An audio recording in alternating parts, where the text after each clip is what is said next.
Quel est le personnage le plus puissant des 4 mers dans l'univers de One Piece? En effet, dans l'univers de One Piece, il existe 4 mers. East Blue, West Blue, South Blue et North Blue. C'est vrai que la géopolitique de One Piece peut être assez complexe étant donné qu'on pourrait penser que les 4 mers de l'univers de One Piece, ce sont les 4 mers qui entourent complètement le globe et qui sont séparés par Red Line. Et il y a même une théorie qui veut que c'est en détruisant Red Line que les 4 mers vont se rejoindre pour donner naissance à All Blue. Alors peut-être que c'est en détruisant Red Line que tous les océans vont se rejoindre pour donner naissance à All Blue. Mais le fait que ces 4 mers sont séparés par Red Line, c'est complètement faux étant donné que Red Line ne sépare pas les 4 mers de l'univers de One Piece, mais Red Line sépare plutôt la première moitié de Grand Line et le Nouveau Monde. Le Nouveau Monde qui est complètement dominé par les empereurs étant donné que dans le Nouveau Monde, chaque Yonko a son territoire. Et il est même dit qu'en arrivant sur le Nouveau Monde, il y a 2 façons de survivre. Soit tu t'associes à un empereur, soit tu en deviens un. C'est donc complètement différent de Grand Line où se trouvent les 4 mers qui est souvent principalement dominé par les Shichibukai. C'est donc ça la différence entre Grand Line et le Nouveau Monde. Le Nouveau Monde est dominé par les 4 empereurs qui se partagent ce vaste territoire, tandis que Grand Line est dominé par les 7 grands corsaires qui se partagent les 4 mers. D'ailleurs, il y a une anecdote assez amusante vis-à-vis de cette situation étant donné que tous les Shichibukai se trouvent dans Grand Line. Les seuls Shichibukai que vous allez retrouver dans le Nouveau Monde, c'est parce qu'ils sont les subordonnés d'un des empereurs. Exemple, Doflamingo qui dominait Dressrosa était le subordonné de Kaido. C'est d'ailleurs pour ça que Kaido en voulait à mort à Luffy et Law, étant donné que Luffy et Law avaient battu Doflamingo. Doflamingo qui était son subordonné et qui lui permettait d'obtenir les Smiles. Donc, du coup, vous comprenez donc que le Nouveau Monde, c'est complètement exclusivement pour les 4 Yonko. C'est quand même assez marrant de voir que tous les Shichibukai, ou presque tous les Shichibukai sont sur Grand Line. Mihawk, Jinbei, Gecko Moria, Crocodile, Buggy, Boa Hancock, bref, presque tous les Shichibukai, sauf peut-être Jinbei et Doflamingo, étant donné que Doflamingo était le subordonné de Kaido et Jinbei était un peu le subordonné de Barbe Blanche. Tout le reste, ils sont littéralement sur Grand Line. C'est assez amusant. Ça prouve que le Nouveau Monde, c'est clairement pour les Yonko. Les Shichibukai n'ont absolument rien à faire là-bas. S'ils doivent posséder un territoire sur le Nouveau Monde, ils devraient normalement rendre les comptes à un Yonko. Donc, vous comprenez donc que le Nouveau Monde, c'est exclusivement réservé aux Yonko. Et là, du coup, on va donc s'attarder sur les 4 mers. Et dans la vidéo d'aujourd'hui, on va voir quel est le personnage le plus puissant des 4 mers. Alors, c'est complètement à dissocier du personnage le plus puissant de One Piece parce que tout le monde n'est pas né dans les 4 mers. Il existe des personnages qui sont nés dans le Nouveau Monde, tels que Barbe Blanche, Barbe Noire. Parce que je pense que Barbe Noire, lui aussi, il est né dans le Nouveau Monde, étant donné qu'on nous a dit qu'il est né sur une île hivernale où il faisait super froid et que les habitants avaient peur de dormir, car s'ils dormaient, ils allaient potentiellement mourir de froid.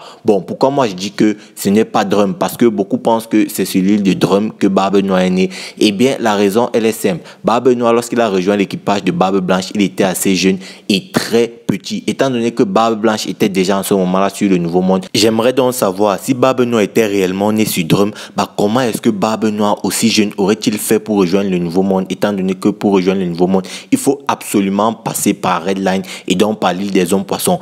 Barbe Noire, à cet âge-là, n'aurait pas pu trouver de navire, à moins que vous allez me dire que par une ruse, il s'était faufilé dans un navire pirate pour rejoindre le Nouveau Monde.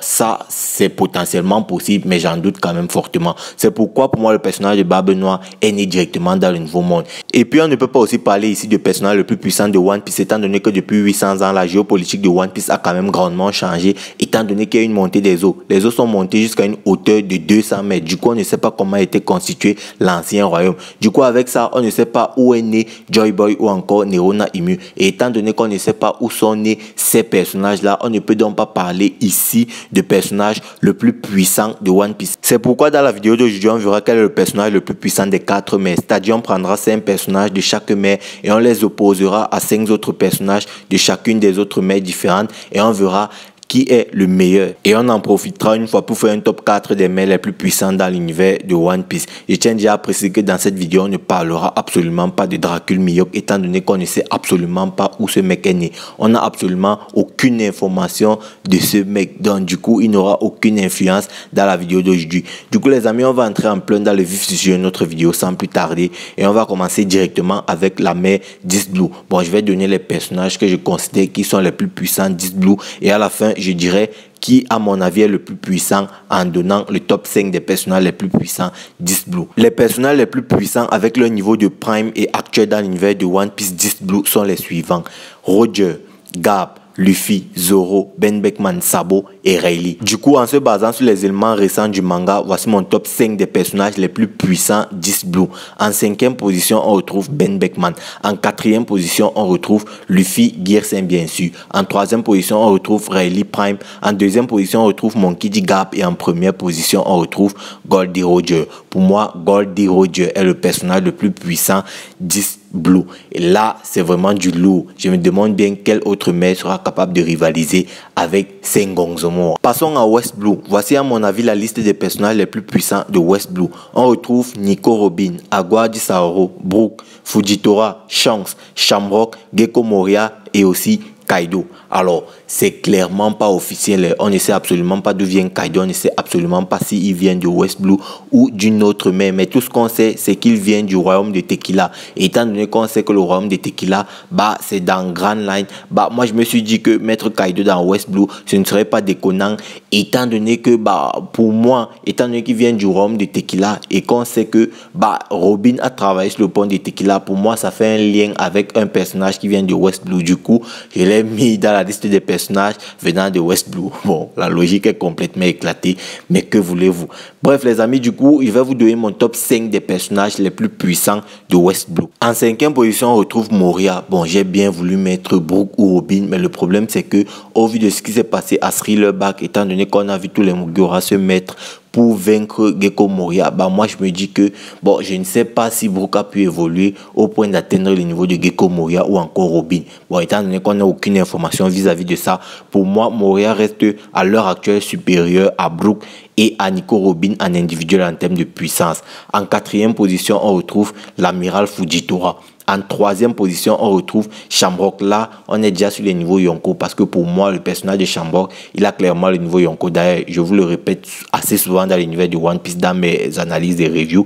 Mais bref, pour moi, Shamrock a le niveau Yonko. Mais étant donné qu'on ne l'a pas vu réellement se battre, ou en tout cas, on n'a pas vu de combat réellement intense, je ne peux pas le mettre devant Kaido. Du coup, en 2e position, on retrouve Kaido. Et en 1re position, on retrouve l'empereur Shanks, qui pour moi est un personnage qui en termes de puissance se rapproche fortement, je dis bien fortement, de Goldie Roger en termes de puissance et même de Monkey D. Garp. Donc West Blue en termes de puissance, c'est aussi du lourd. Du coup, on va passer à North Blue. Bon, voici pour moi les personnages les plus puissants de North Blue. On retrouve Akainu, Kizaru, Law, King, Sanji, Karasu, Drake et même Vista. Bon, c'est ouf, mais c'est pas aussi incroyable que les 2 mai précédents. Du coup, je vais vous donner mon top 5 des personnages les plus puissants de North Blue. En 5e position, on retrouve Sanji, la jambe noire. En 4e position, on retrouve King. Alors, je sais que beaucoup pourraient me dire que ouais, King c'est un Lunaria et les Lunaria vivaient sur Marie-Joie et tout. Bon, déjà, il faut comprendre que les Lunaria vivaient 7 sur Red Line, c'est-à-dire au-dessus de Red Line, là-bas au centre du monde. Là, il n'y a pas de problème. Mais ça, c'était il y a 800 ans. Faut pas l'oublier. Et King n'est pas né il y a 800 ans. King a une quarantaine d'années. Je ne sais plus quel est exactement son âge. Donc, du coup, King est né sur North Blue. Et donc, en 3e position, on retrouve Trafalgar du Waterloo. En 2e position, on retrouve l'amiral Kizaru. Et en 1re position, on retrouve Akainu. Bon, en termes de puissance, c'est très élevé, surtout le top 3. Akainu, Kizaru et Trafalgar du Waterloo. Franchement, en termes de puissance, c'est très très élevé. Mais comparé aux 2 mai précédentes, franchement, il y a quand même un gros gouffre en termes de niveau de puissance. Du coup, on va passer à South Blue. Voici, à mon avis, les personnages les plus puissants de South Blue. On retrouve Kuzan, Aramaki, Kid, Bonnie, Ace, Kuma, Big Mom et même Sengoku. Alors oui, c'est vrai que Big Mom, c'est pas sûr, étant donné que Big Mom est né sur un royaume qui se situe entre South Blue et East Blue. Bon, moi j'ai préféré mettre Big Mom dans South Blue parce que East Blue, voilà, en termes de puissance, c'était déjà très élevé. Du coup, pour équilibrer tout ça, j'ai choisi, étant donné que le royaume était entre, je crois le royaume là s'appelle Paradise. Donc du coup, étant donné que Paradise est entre South Blue et East Blue, j'ai donc choisi, j'ai fait mon choix, j'ai dit que Big Mom sera donné sur South Blue. Donc voilà donc à mon avis les personnages les plus puissants de South Blue. Et je vais donc vous donner mon top 5 des personnages les plus puissants de South Blue. En 5e position, franchement les gars, j'hésite vraiment entre Kid et Bonnie. Parce que les gars, on va pas se mentir, Kid c'est très très fort, mais il faut pas l'oublier. Bonnie, elle aussi, elle a la faculté actuellement dans l'univers de One Piece de se transformer en Niket. Nika ou en tout cas Joy Girl. Bon, bref, vous comprenez où je veux en venir. Donc, Bonnie en termes de puissance, c'est très élevé. Mais je vais quand même mettre Kid pour l'endurance parce que Bonnie, malgré qu'elle a la faculté aujourd'hui dans l'univers de One Piece de se transformer en Niket, en Joy Girl, bah, elle n'est pas assez endurante. Du coup, pour moi, Kid est devant Jewelry Bonnie. En quatrième position, on retrouve Aramaki. En troisième position, on retrouve l'ex-amiral Kuzan Naokiji. En deuxième position, on retrouve Big Mom. Et en première position, on retrouve Sengoku à son prime. Pour moi, voilà les 5 personnages les plus puissants de South Blue. Maintenant, quel est le personnage le plus puissant de tous ces personnages-là? Bon, déjà, reprenons. Sur East Blue, les 5 personnages les plus puissants sont Roger, Garp, Rayleigh Prime, Luffy et Ben Beckman. Sur West Blue, les 5 personnages les plus puissants étaient Moria, Fujitora, Shamrock, Kaido et Shanks. Sur North Blue, les 5 personnages les plus puissants étaient Akainu, Kizaru, Trafalgar Waterloo, King et Sanji. Et sur South Blue, les 5 personnages les plus puissants étaient Sengoku, Big Mom, Kuzan, Aramaki et King. Maintenant, parmi ces 5 personnages les plus puissants par mai, on va choisir le plus puissant de chaque mai. Bon, le plus puissant de East Blue, c'est déjà Goldie Roger. Le plus puissant de West Blue, c'est Shanks. Le plus puissant de North Blue, normalement, c'est Akainu. Et le plus puissant de South Blue, bah, c'est Sengoku à son prime. Maintenant, pour moi, on va procéder par élimination. Parmi ces 4 personnages ultra puissants, on va, comme je l'ai dit, procéder par élimination et on va éliminer le plus faible. On va aller du plus faible au plus fort. Du coup, pour moi, parmi ces 4 personnages, à l'heure actuelle, le personnage le moins puissant, c'est Akainu.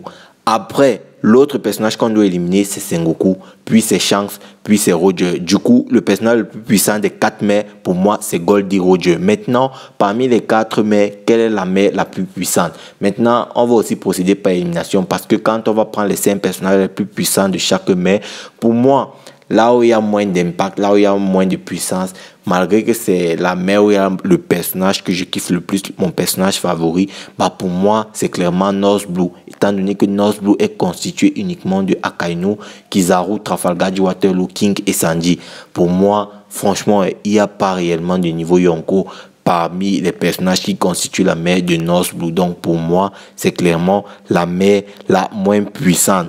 Ensuite, l'autre mère la moins puissante maintenant, ça se joue entre 2 mères, South Blue et West Blue. Mais j'ai quand même choisi South Blue étant donné que dans West Blue, il y a plus de personnages qui possèdent un niveau vraiment confirmé de Yonko. Étant donné que sur South Blue, qui pour moi est la deuxième mère la moins puissante, c'est-à-dire la 3e mère dans ce classement, dans ce top 4.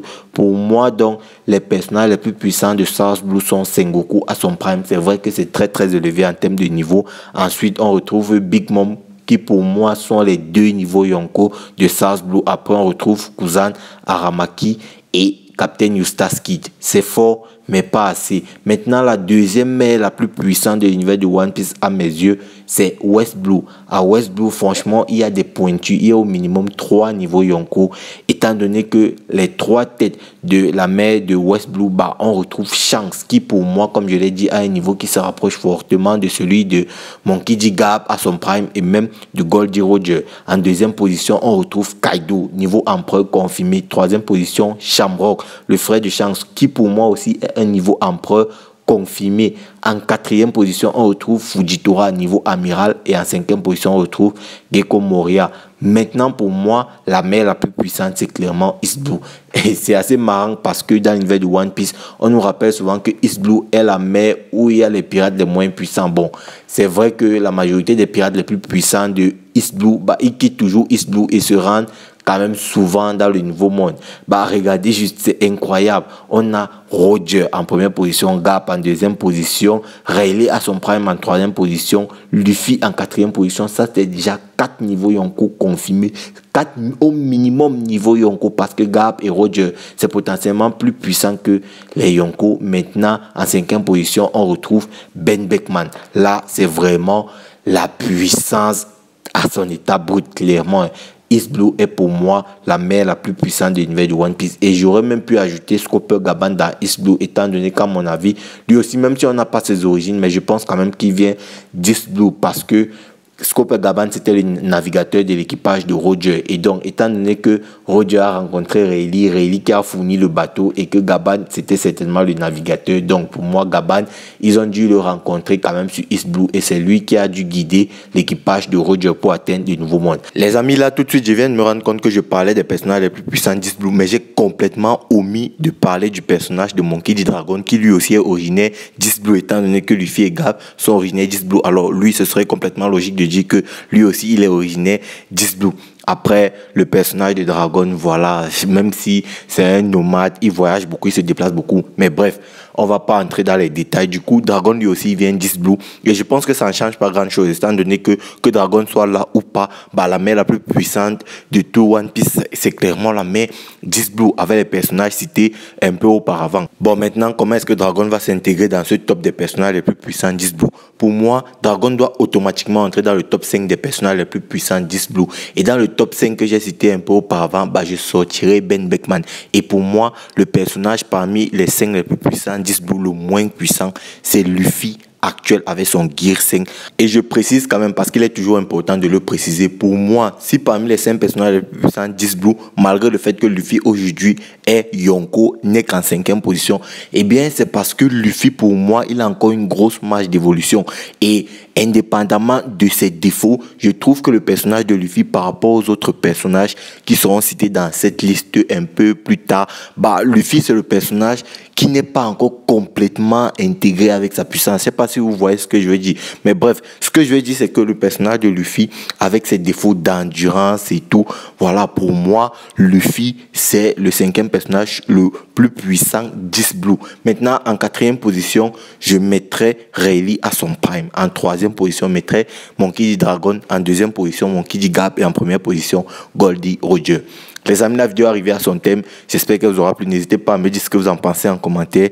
Check la vidéo à l'écran, like celle-ci si elle t'a plu, partage. Et puis nous, on va se dire ciao pour une prochaine vidéo. Portez-vous bien sur Animarium. Peace les bros. After et surtout, merci d'être arrivé jusque-là.